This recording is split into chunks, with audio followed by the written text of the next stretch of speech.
মানুষের কাছে কান্না বন্ধ করুন। কবর দেখলে, মাজার দেখলে, পীরতলা দেখলে, নারকেল তলা, তালতলা কিছু দেখলেই মনে করে এখানে কিছু একটা আছে, নিশ্চয়ই তিনি কিছু একটা করবেন। না, আল্লাহ ছাড়া পৃথিবীতে আপনার ভালো মন্দের মালিক কেউ নাই।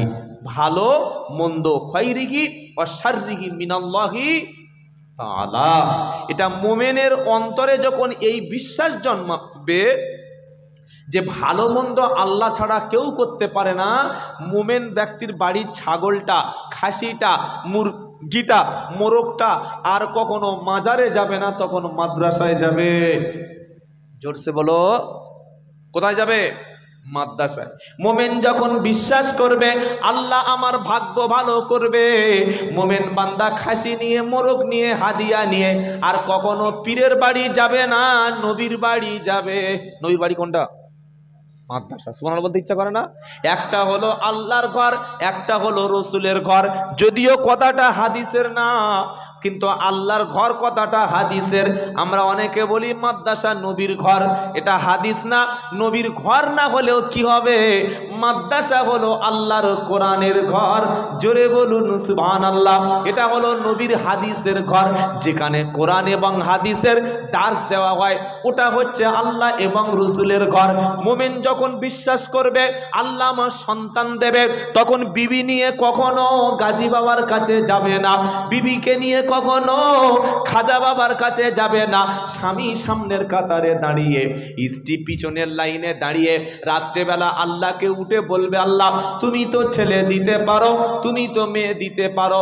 কোরআন বলছে ইয়াহাবু লিমান ইয়াশাউ ইনাসাউ ওয়া ইয়াহাবু লিমান ইয়াশাউ দুকুর আও ইউযাউবিদুহুম দুকুরান ওয়া ইনাসা ওয়া ইয়াজআলু মান ইয়াশাউ আকিমা। 25 পারা সূরা সূরা 50-51 নম্বর আয়াতে আল্লাহ বলছে ইয়াহাবু লিমান ইয়াশাউ ইনাসা, আমি আল্লাহ যাকে খুশি তাকে কন্যা সন্তান দান করি। ওয়া ইয়াহাবু লিমান ইয়াশাউ দুকুর, আবার যাকে খুশি তাকে পুত্র সন্তান দান করি। আও ইউযাউবিদুহুম দুকুরান ওয়া ইনাসা, আমি আল্লাহ আবার যাকে খুশি পুত্র এবং কন্যা দুটো দিই। আছে না? কারো 3টে ছেলে, 2টো মেয়ে, কারোর আবার 3টে সব মেয়ে, আছে না? নাই? বলেন না। আবার আল্লাহ কি বলছে? ওয়াইয়াজআলু মান ইয়াশাউ আকিমা, আমি আল্লাহ আবার ইচ্ছা যাকে করি ছেলে পুলে কিছু দিই না। মাজারওয়ালা ছেলে দিতে পারে, কবরে শুয়ে শুয়ে ছেলে দিতে পারে, এটা বিশ্বাস কোনো মুমিনে করবে না। ছেলে দিতে পারে আল্লাহ, দেবে স্বামীর মাধ্যম ধরে। কার মাধ্যমে বাচ্চা হয়? জোরে বলো। স্বামী। আর যে বলছে মাজারে গেলে বাচ্চা হয়, ওটা স্বামীর বাচ্চা না হারামির বাচ্চা? স্বামীর মাধ্যম দিয়ে বাচ্চা হয়, এটা বৈজ্ঞানিক সত্য কথা, এটা বিজ্ঞান, এটা সায়েন্স, এটা যুক্তি, এটা ইসলাম, এটা বাস্তবতা।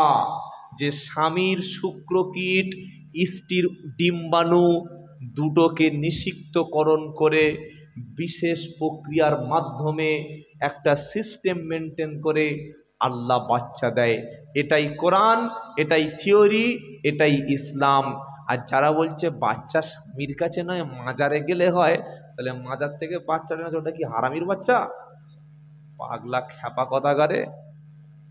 এই হুগলি জেলায় একটা জলসায় গেছি গো, হুগলি খানাকুল, আরামবাগ থেকে খানাকুল থানা আছে, সেখানকার ইমাম সাহেব বলছে, হুজুর ওই যারা কবর দেখছেন, হ্যাঁ, বললে এই কবরে রাত 10টা-11টার দিকে মেয়েরা এসে এরকম শরীরের কাপড় সরিয়ে মাজারে শুয়ে পড়ে। কেন? বলছে তাদের বিশ্বাস 3 দিন কবরে শুয়ে থাকলে বাচ্চা পেটে অটোমেটিক চলে আসে। ভালো করে টেস্ট করে দেখো কোন হারামি বাচ্চা পয়দা করে দিয়ে বার হয়ে চলে যায়। কি বুঝলেন? এই 3 দিন কবরে শুলে বাচ্চা হবে তো? কথা বলে না। হতে কেবল হবে না, হতে পারে যদি কোনো গাঁজাখোর ওই মেয়ের সঙ্গে খারাপ কাজ করে, হতে পারে, হতে পারে না? পারে না। বেশিরভাগ মাজারগুলো এখন আর হক নাই। মাজার ভালো, কবর ভালো, কিন্তু সেটাকে ব্যবসায় পরিণত করেছে তো সব। এখন পাথর চাপড়ি বলে জানেন তো, জানেন না? কোটি কোটি কোটি কোটি কোটি কোটি টাকার সম্পত্তি মাজারের খাদেমরা ভোগ করে দখল করে, কতগুলো যে বৈধ ইস্টি আর কতগুলো অবৈধ ইস্টি আপনি ভাবতে পারবেন না, বুঝলেন? কত গাড়ি আর কত বাড়ি আপনার হিসাব নাই। সবচাইতে বর্তমানে গরিব কারা? হাক্কানি ওলামারা। প্রথমে সেই কথা আমি শুনিয়েছি, মাদ্রাসায় যারা দিনের পর দিন বুখারি পড়াচ্ছে, মাদ্রাসায় যারা দাওরা হাদিস পড়াচ্ছে, আবার কি খোঁচা দিয়ে দিল,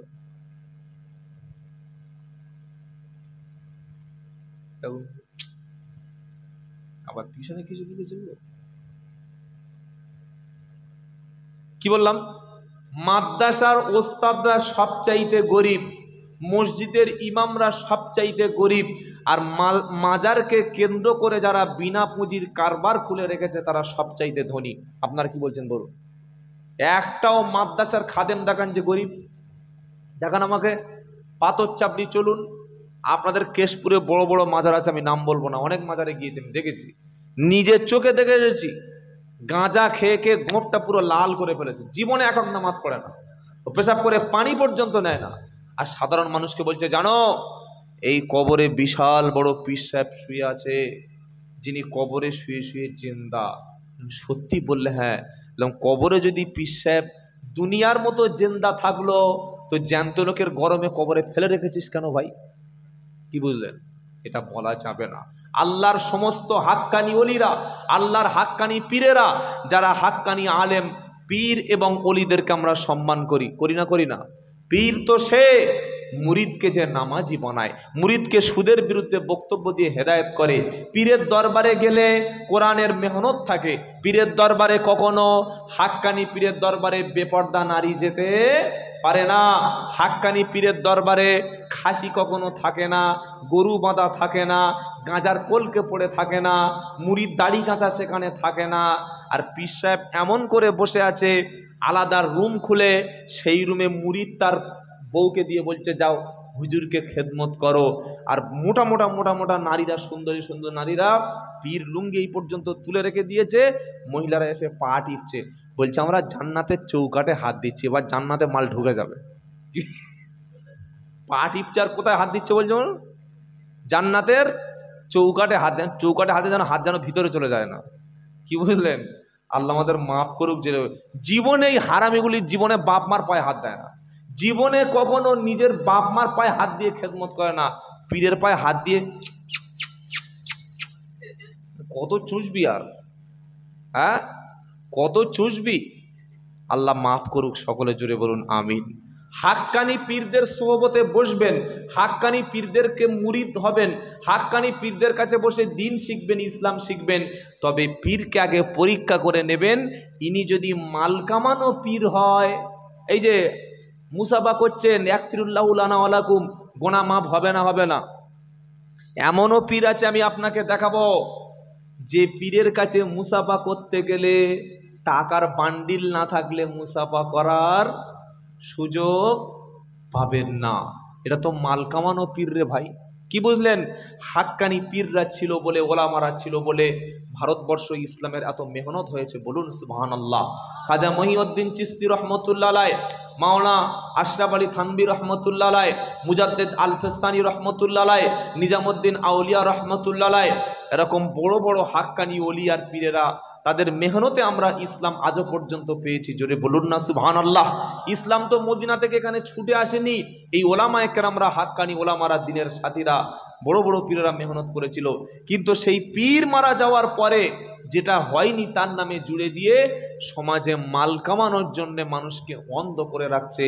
তাই অনুরোধ করে বলে দিয়ে যাচ্ছি, যে পীরের কাছে গেলে শুধু টাকা আর টাকা, মাল আর মাল, নারী আর নারী, পয়সা আর পয়সা, গরু আর গরু, মোরক আর মোরক, এটা দুনিয়া কামানো পীর, এরকম পীরের কাছে বসা যাবে না।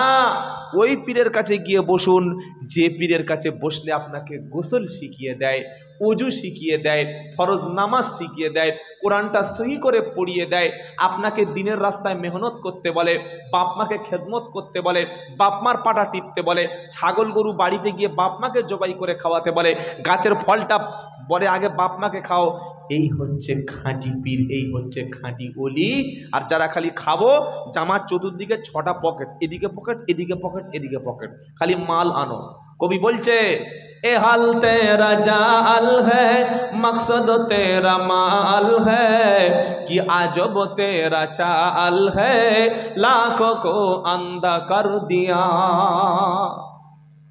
উদ্দেশ্য তো মাল, উদ্দেশ্য কি জোরে বলেন? মাল। ওলি কারা? আল্লাহ পাক বলছে আলা ইন্না আউলিয়া আল্লাহি লা খাউফুন আলাইহিম ওয়ালা হুম ইয়াহজানুন আল্লাযীনা আমানু ওয়া কানু ইয়াত্তাকুন লাহুমুল বুশরা ফিল হায়াতিদ দুনিয়া ওয়া ফিল আখিরাহ লা তাবদীলা লিকালিমাতিল্লাহ যালিকা হুয়াল ফাউজুল আযীম। 11 পারা 15 পৃষ্ঠা, প্রথম লাইনের 62 নম্বর আয়াত, সূরার নাম সূরা ইউনুস। আল্লাহ পাক শোনাচ্ছে আলা ইন্না আউলিয়া আল্লাহি লা খাউফুন আলাইহিম ওয়ালা হুম ইয়াহজানুন। জেনে রাখো আমার বন্ধু যারা, তাদের দুনিয়াতে ভয় নাই, আখেরাতে চিন্তা নাই। এরা হলো আল্লাহর বন্ধু, এরা হলো আল্লাহর ওলি। কি করে চিনবো ওলি? মুরিদ বেশি, মাজার উঁচু, এই দেখে কি ওলি আর পীর চিনবো? কোরআন বলছে না, ওলি চেনার পীর চেনার মধ্যে দুটো কোয়ালিটি থাকবে। ওলির মধ্যে দুটো কোয়ালিটি, আল্লাযীনা আমানু ওয়া কানু ইয়াত্তাকুন। হাক্কানি ওলির মধ্যে দুটো কোয়ালিটি, 1 নম্বর হলো যারা ঈমান এনেছে পরিপূর্ণভাবে, 2 নম্বর হলো আল্লাহর দেখে যারা বেশি ভয় করে।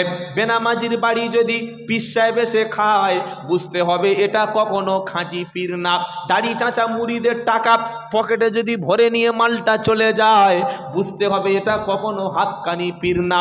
নারী পরনারীর দিকে পীর সাহেব যদি ওজুর পানিটা নিয়ে ওজু করে, বুঝতে হবে এটা কখনো হাক্কানি পীর না। বেগানা নারীকে বাচ্চা হয় না বলে শরীরে হাত বুলিয়ে দিয়ে গলায় যদি তাবিজ বেঁধে দেয়, বুঝতে হবে এটা কখনো হাক্কানি পীর না। সুদখোর মুরিদের বাড়িতে গিয়ে পীর সাহেব যদি মিলাদ পড়ে 10,000 টাকা নিয়ে নিজের বিবি বাচ্চার জন্য জীবিকা নির্বাহ করে, বুঝতে হবে এটা কখনো হাক্কানি পীর না। হাক্কানি ওলিকে আল্লাযীনা আমানু ওয়া কানু ইয়াত্তাকুন, যারা পরিপূর্ণ আল্লাহর উপরে ঈমান এনেছে আর সর্ব অবস্থায় আল্লাহকে ভয় করেছে, তাকওয়া অবলম্বন করেছে। বেনামাজি সুদখোর ঘুষখোরের বাড়ি খায় না, কখনো হারাম মাল জীবনে উপার্জন করে না, 5 ওয়াক্ত ফরজ নামাজ পড়ে, সুন্নাতের পরিপূর্ণ পাবন্দি করে যারা, খাঁটি ওলি হলো তারা। ভণ্ড পীর চেনার 1 নম্বর আলামত, গোঁপ বড় হবে। কি হবে বলো? গোঁপ। কেন? এই গোঁপের ফাঁক দিয়ে গাঁজা খেতে সুবিধা হবে। কি বললেন বলেন? যদি কোনো আস্তানা বা আড়তে গিয়ে দেখেন গোঁপ বড় বড়, সাথে সাথে গাড়ি ঘুরিয়ে পালাবেন, বুঝবেন যে আপনি খপ্পরে পড়ে গেছেন। ভণ্ড পীরের 1 নম্বর আলামত গোঁপটা বড় হবে। 2 নম্বর আলামত কি বলবো? বলবো 2 নম্বর আলামত, তিনি বলবে যে আমার কাছে আসলে আর নামাজ লাগে না। নবী সাল্লাল্লাহু আলাইহি ওয়াসাল্লামের নামাজ লেগেছিল না লাগে নাই? কতদিন পর্যন্ত? 50 বছর 55 বছর নামাজ পড়েছে, শেষে নামাজ ছেড়ে দিয়েছে, নাউজুবিল্লাহ। নাকি আবু বকর সিদ্দিকের নামাজ লেগেছিল, ওমর ফারুকের লেগেছিল না লাগে নাই? হযরতে উসমান গনি, হযরতে আলী রাদিয়াল্লাহু আনহুম আজমাইন, এ সমস্ত জান্নাতি সাহাবাদের নামাজ ছিল না? ছিল না? নাকি নবীর হাতে হাত দেওয়ার পর থেকে নামাজ মাফ? তো তুমি কেমন মুরিদ আর কেমন পীর সাহেব, তুমি বলছো যে পীরের হাতে হাত দিলে নামাজ লাগবে না? মৃত্যুর ওয়াক্ত এসে গেছে, আসরের আজান হয়ে গেছে, চক্ষু একদম নীল হয়ে গেছে, ঝরঝর করে মুখ থেকে লাল পড়ছে। ওই অবস্থায় ইশারা করে ওযু না করতে পারো তায়াম্মুম, দাঁড়াতে না পারো বসে, বসতে না পারলে শুয়ে, ইশারা করতে করতে নামাজ পড়তে পড়তে তুমি ইন্তেকাল করো, এটাই হলো মুমিনের দাবি। বলো সুবহানাল্লাহ। ভণ্ড পীরের 3 নম্বর আলামত হচ্ছে টাকা ছাড়া আর কিচ্ছু চেনে না। মুরিদের পয়সা আছে, বুকে জড়িয়ে নিয়ে স্পেশাল গেস্ট রুমে বসাবে, আর যদি দেখে জামা কাপড় ছেঁড়া ভালো গাড়ি চড়ে আসবেন বাইরে থেকে বার করে দেবে। এটা ভণ্ড পীরের নমুনা। আর 4 নম্বর যদি দেখেন কোনো পীরের দরবারে নারীদের ঘোরাফেরা, বুঝতে হবে এটা হচ্ছে ভণ্ডদের আড়ত। কার ঘোরাফেরা? নারীদের। হাক্কানি পীরের দরবারে কখনো বেপর্দা নারীর মুখ পাওয়া যায় না, আর ভণ্ড পীরের নারীর খুব দরকার হয়। আল্লাহ হেফাজত করুক, বলুন আমিন। আমাকে অনেকে বলছে সারা পীর পীর মানে না কি বে, পীর মানি না মানে? পীর মানি না বলছিস কি? হাক্কানি পীরদের বিরোধিতা, হাক্কানি ওলিদের বিরোধিতা করলে ঈমান নষ্ট হয়ে যেতে পারে। আমরা সর্বদা হাক্কানি ওলি এবং পীরদের শ্রদ্ধা করি, বলুন ইনশাআল্লাহ। মনে থাকবে ইনশাআল্লাহ। আগে পীর চিনুন। দেখি কি প্রশ্ন করেছে, এটা তাড়াতাড়ি উত্তর দিই। কটা বাজে? এখানেই তো 12:30 একটা বেজে গেল। জানাজার পরে মাটি দেওয়ার পরে যে দোয়া করা হয়, হাত তুলে দোয়া করা যাবে কি না হুজুর কিছু বলুন। কি কষ্ট করে লিখে এনেছে গো। এই কষ্টটা যদি অন্য জায়গায় করতো তো কাজ হতো। জানাজার পরে মাটি দেওয়ার পরে যে দোয়া করা হয়, হাত তুলে দোয়া করা যাবে কিনা। হাত তুলবেন কেন? কাল থেকে আবার পা তুলে দোয়া করবেন। কি আর বলবো বলুন, আশ্চর্য কথা। জানাজার নামাজের পরে যদি কেউ মনে করে যে আমি আমার বাপের জন্য, মায়ের জন্য, দাদা দাদির জন্য কাঁদবো, সবসময় পার্সোনাল ভাবে দোয়া করাতে কোনো অসুবিধা নাই। মনে থাকবে ইনশাআল্লাহ। আপনার বাপ আপনার মা কবর দিয়েছেন, জানাজা হয়ে গেছে, মাটি দিয়েছেন, জানাজার পরে নয়, মাটি দেওয়ার পরে। কথা বুঝতে পেরেছেন না পারেন নাই? যখন কোনো ব্যক্তি মাদফুন হয়ে গেল, কবরে দাফন হয়ে গেল, নবী বলেছেন সেই ব্যক্তি সবচাইতে অসহায়। বরং মৃত ব্যক্তিকে দাফন করার পরে প্রত্যেকটা সন্তান বা নিকট আত্মীয়র উচিত বাপ মায়ের কবরের পাশে কিছুক্ষণ দাঁড়িয়ে বাপ মার সওয়াল জবের সময় তার পাশে থাকা। মনে থাকবে ইনশাআল্লাহ। এসব নিয়ে আর তর্ক করো না ভাই।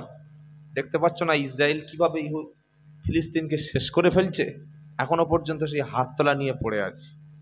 আবার এপারে কি ভারতবর্ষে 60% মসজিদে সেইভাবে আজান হয় না। হুজুর পুরো আজান শোনাবেন। তাহলে এক কাজ করুন, আপনাদের মসজিদে আমাকে মুয়াজ্জিন রেখে দিন, পুরো আজান শোনাতে বলছি।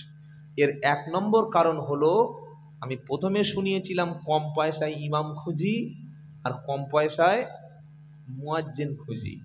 গতকাল একটা প্রোগ্রাম ছিল আমার হুগলি জেলা, আরামবাগ থেকে একটু দূরে, আর বলবো না, এসব মিডিয়া ফিডিয়া আছে সর্বনাশ করে ফেলবে।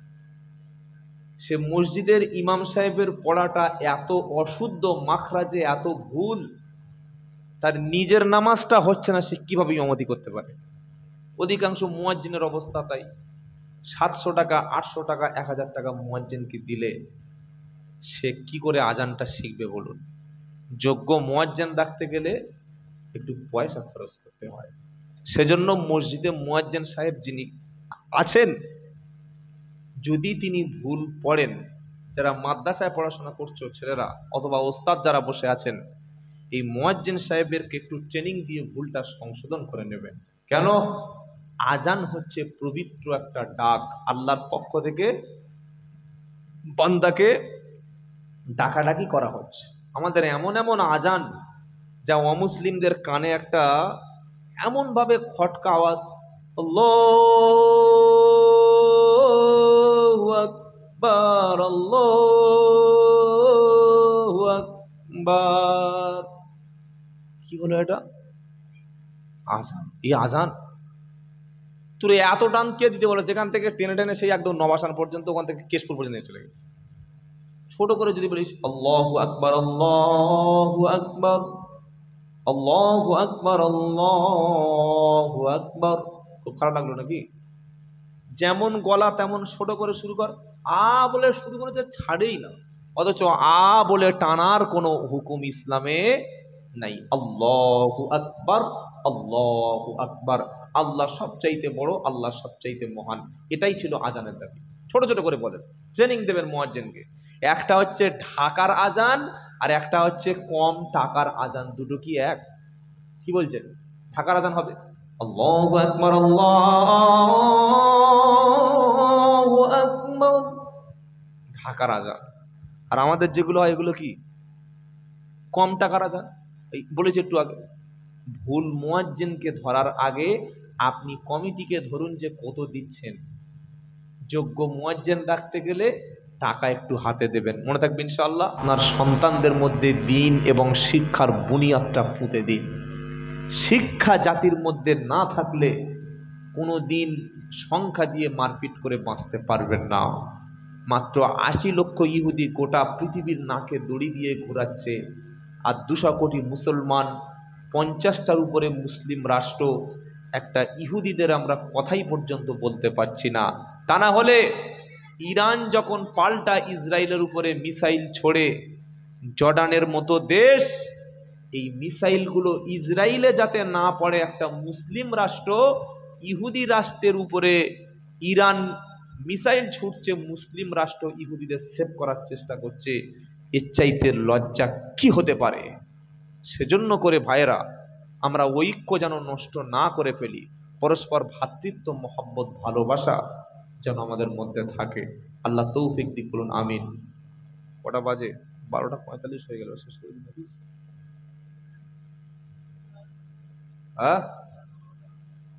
যারা বলছেন হোক, ফজরের নামাজের গ্যারান্টি দিতে পারবেন তো?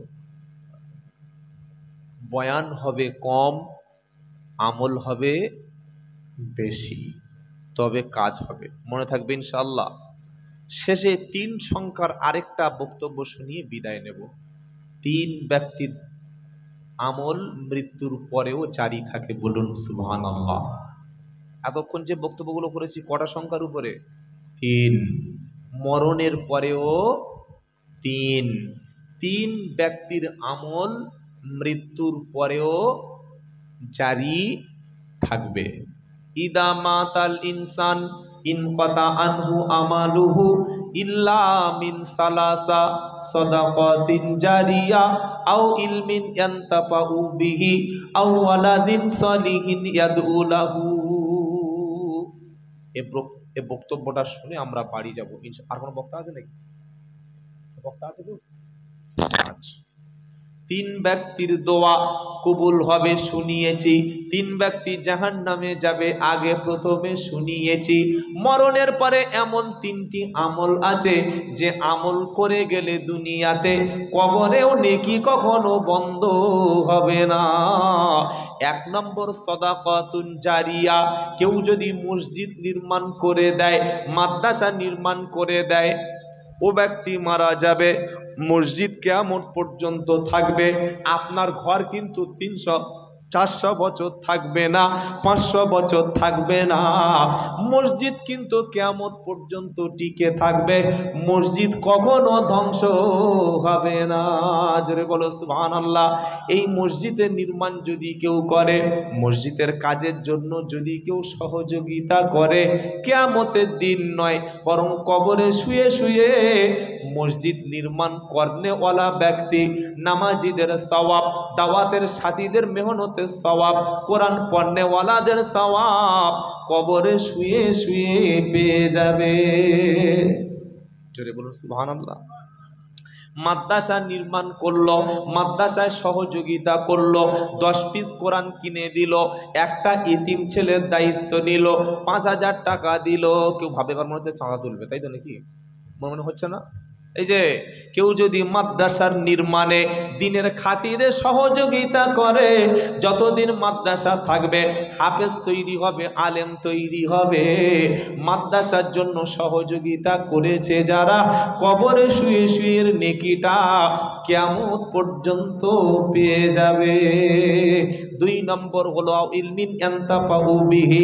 কেউ যদি দুনিয়াতে উপকারী ইলম যদি কাউকে দিয়ে যায়, দিন শিক্ষা দিয়ে যায়, হাফেজ আলেম বানিয়ে যায়, আপনার মেহনতের দ্বারায় একটা বেনামাজি যদি নামাজি হয়, একটা কোরআন না জানা ব্যক্তি যদি কোরআন জানে, একজন ব্যক্তি যদি দিন ইসলামের কিছু অংশ শেখে, আপনি যদি এমন কোনো কিতাব লিখে যান যে কিতাব থেকে মানুষ উপকৃত হয়, এর সওয়াব কবরে শুয়ে শুয়ে পেয়ে যাবে। অনেক ছেলে আছে ফেসবুকে মেয়েদের ছবি শেয়ার করে, দেখেছেন না দেখেন নাই? বলেন না। দেখেছি, কারণ আমি তো মাঝে মাঝে ওই গোয়ালে একটু ঢুকে দেখি যে কি হচ্ছে। ফেসবুকের গোয়াল ঢুকে দেখি, ওরে সর্বনাশ, নাম মুহাম্মদ লিটন। কি নাম বলো? মুহাম্মদ লিটন, শেখ পটন, নাম দেখো। ফেসবুকের আইডি খুলে যত রকম মেয়েদের ছবি আছে সব ছবিগুলো শেয়ার করেছে, নোংরা নোংরা ছবি। আজকে রাত্রে যদি আপনার মৃত্যুটা হয়ে যায়, যতদিন আপনার এই আইডিটা টিকে থাকবে, ফেসবুকের নোংরা ছবি সারা পৃথিবী দেখবে। গুনার জারিয়াগুলো কবরে যাবে না যাবে না? এই জোরে বলো, যাবে। আর যারা নিজের বউয়ের ছবিটা সোশ্যাল মিডিয়ায় দিয়ে রেখেছে, ওরা মুসলমান বলে দাবি করে, স্বামী স্ত্রী দুজনের ছবি তুলে ফেসবুকে ছেড়ে দিয়েছে, দিয়ে বলছে এটা আমার কলিজার টুকরা, এটা আমার জান। তোমার বিবিটা তোমার বিবি না, এটা জনগণের সম্পত্তি, লক্ষ্মীর ভান্ডারের মাল নাকি? বিবির সৌন্দর্য স্বামীর জন্য, পৃথিবীর কোনো ব্যক্তির জন্য না। তুমি যদি শিক্ষিত হও, তুমি যদি ভদ্র হও, তোমার বিবির মুখটা অন্য লোক দেখে মজা নেবে কেন? তোমার বিবির চেহারাটা অন্য লোক জানবে কেন?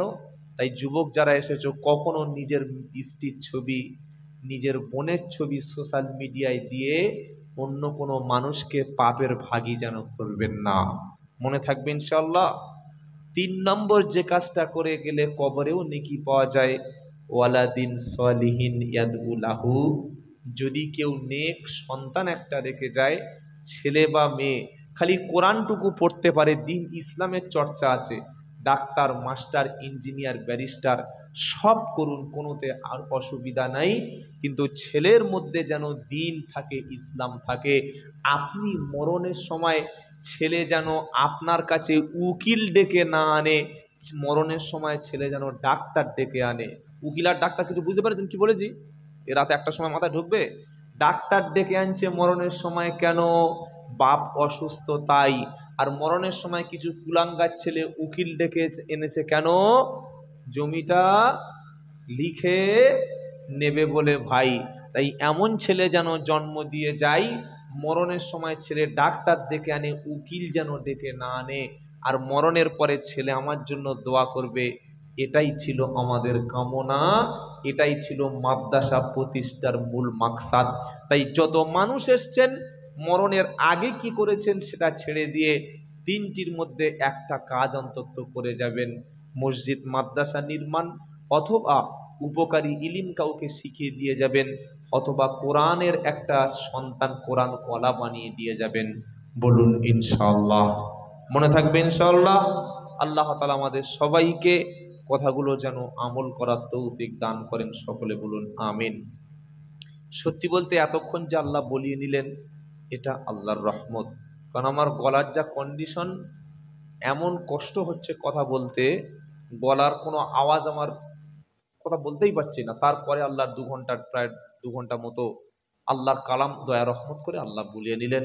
আমার জন্য এতটুকু দোয়া করবেন যে আল্লাহ তাআলা যেন আমার কণ্ঠটুকু অন্তত ভালো রেখে দেয়, যেন আপনাদেরকে কোরআন তেলাওয়াত করে শোনাতে পারি। দোয়া করবেন ইনশাআল্লাহ। নাকি চলে গেলে মনে করবে সালা পাঁশকুড়ায় যেন গিয়ে খাড়ির তলায় ধাক্কা মারে, বলে আবার গজল, গরম পানি দিতে হবে। এই সময় আর গজল চলে? বুড়ো গরু জবাই করলে আর কি রক্ত পড়বে বল? আল্লাহু আকবার। এ বাবা, আসল তেলাওয়াত তো শোনাবে কিয়ামতের দিন আমার আল্লাহ। বলুন সুবহানাল্লাহ। এমন একটা মেয়েকে বিয়ে করবেন, এই ছেলেদের বলছি, কারা কারা বিয়ে করেননি হাত তুলুন তো দেখি ভাই। এই বিয়ে হয়নি কাদের হাত তোলো না দেখি। তোমার একা? সবার বিয়ে হয়ে গেছে? সবার বিয়ে হয়ে গেছে? বিয়ে যারা করনি যুবক, তোমাদের বলছি শোনো, যখন বিয়ে করবে অবশ্যই আপনার স্ত্রী যেন কোরআন পড়তে পারে এটা জেনে তবে বিয়ে করবেন ইনশাআল্লাহ। বলেন। একটা ছেলে একটা মেয়ে দেখতে গেছে, বুঝলেন? একটা গল্প বলি তাহলে। এ বাবা, মিডিয়ার ভাইয়েরা, এবার আর তোমরা রেকর্ড করো না, মেয়ে দেখতে গিয়েছে, আমি বলে দিচ্ছে নবী বলেছে মেয়ে দেখার সময় দিন ইসলাম জেনে নিয়ে বিয়ে করবি। তো মনে করলে হয়তো মেয়ে দেখতে গেছি তাই একটু দিন ইসলাম যাচাই করি, ইয়াং ছেলে তো, জেনারেল ছেলে। আসসালামু আলাইকুম। ওয়ালাইকুম আসসালাম। মেয়েকে সালাম দিয়েছে, মেয়েটা তো ঠকটা করে কাঁপছে। বলছে আচ্ছা তোমার নাম কি? বলছে আমার নাম সুমাইয়া তাসনিম। আহ কি মারাত্মক নাম বে। এবার বলছে আচ্ছা তুমি কোরআন পড়তে পারো? বলছে হ্যাঁ পারি। তখন ছেলেটা জানে না যে সূরা ফাতিহা কি আর সূরা বাকারাটা কি। বলছে আচ্ছা তুমি সূরা বাকারাটা শোনাও দেখি। সূরা বাকারা, সূরা বাকারা শোনাতে কমপক্ষে আপনার 2 থেকে 3 ঘন্টা সময় লাগবে। কি বলছেন বলেন? মেয়েটা দেখলো যে একেবারে কাঁচা মাল, কিছু জানে না ছেলেটার।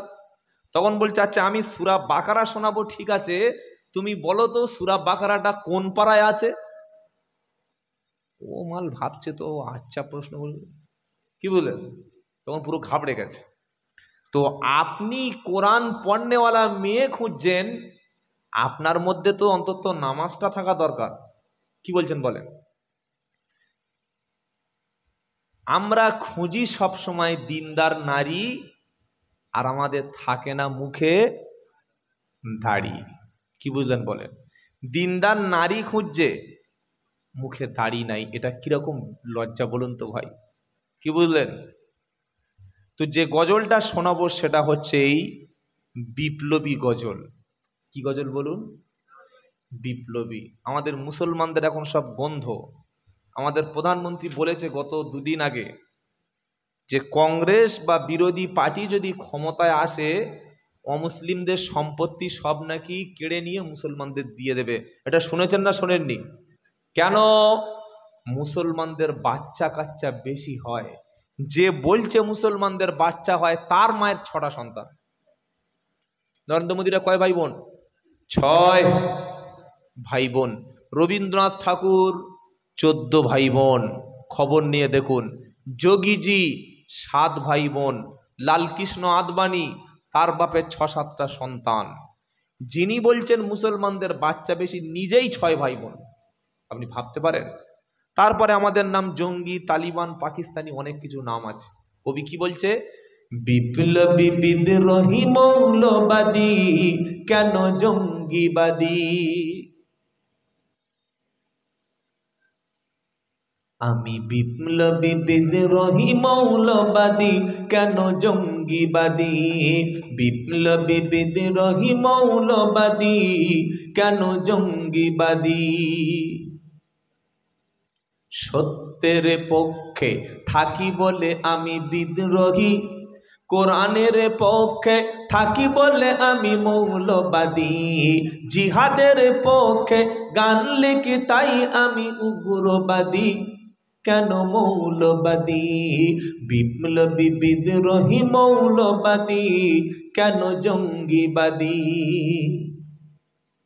জন্মের পরে কানে আজান কি দেয়নি, তুমি মুসলমান ছাড়া হওনি। নারায়ে তাকবীর। এখন তুমি নিজেকে মুসলমান না বলতে পারো, কিন্তু জন্ম হয়েছে কার ঘরে? চলে বলো।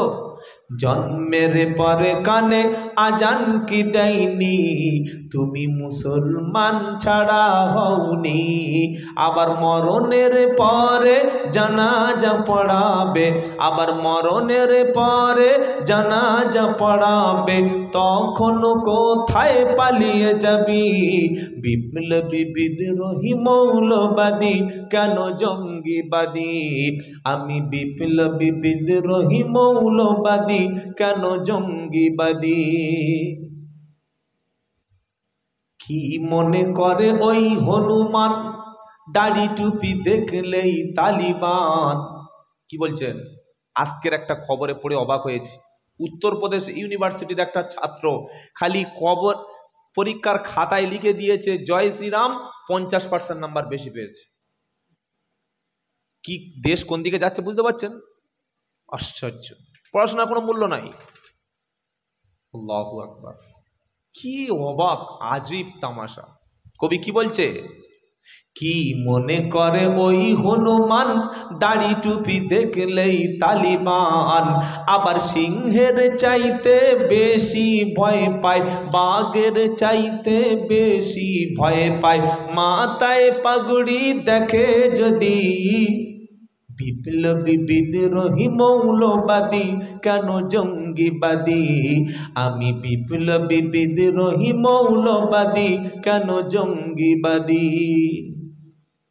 বেহায়া নারীর এ কেমন কথা, বোরকা দেখিলেই মাথা ব্যথা। ট্রেনে, বাসে, ট্রামে, অটোতে, রিক্সাতে বোরকা পরে গেলে গরমের সময় ফুল কালো ত্রিপল দিয়ে ঢেকেছে, বলে না বলে না। আর এই প্রচণ্ড রোদে অনেক অমুসলিম মা দীপালি, শিপালি, শ্যামলী, লক্ষ্মী, সরস্বতী, দুর্গা, নন্দিনী, কি বুঝলেন, আমাদের হিন্দু বোনেরা এই প্রচণ্ড গরমে রুমাল দিয়ে মুখটা দেহটা ঢেকে রাস্তায় বার হচ্ছে না, হয় না। ওই তাদেরকে গিয়ে বলো যেটা ঢেকেছো কেন। তারা ঢাকলে ঠিক আছে, গরমের সময় অসুবিধে নাই। আমরা কেউ যদি ঢেকে মাথা রাস্তায় বার হই তখন কি বলে, দেখাচ্ছে পর্দা, এটা যেন আমরা না বলি। কবি কি বলছে, বেহায়া নারীর এ কেমন কথা, বোরকা দেখিলেই মাথা ব্যথা। বেহায়া নারীর এ কেমন কথা, বোরকা দেখিলেই মাথা ব্যথা। আবার পর্দার কথা যদি বলি তখন হয়ে যাই ফতোয়াবাজি। পর্দার কথা বলছে, কি ফতোয়া, অথচ হিন্দু ধর্মে পর্দা আছে, খ্রিস্টান ধর্মে পর্দা আছে। খ্রিস্টান ধর্মে যে পর্দা আছে এটা জানার জন্য কোথাও যাওয়ার দরকার নাই।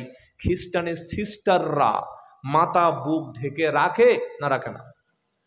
রাখে। তুমি মুসলমানদের পর্দার কথা শুধু কেন বলছো? বেহায়া নারীর এ কেমন কথা, বোরকা দেখিলেই মাথা ব্যথা। আবার পর্দার কথা যদি বলি তখন হয়ে যাই ফতোয়াবাজি। বিপ্লবী বিদ্রোহী মৌলবাদী কেন জঙ্গিবাদী। আমি বিপ্লবী বিদ্রোহী মৌলবাদী কেন জঙ্গিবাদী। তাকবীর, তাকবীর। আল্লাহ কবুল করুক, সকলে বলুন।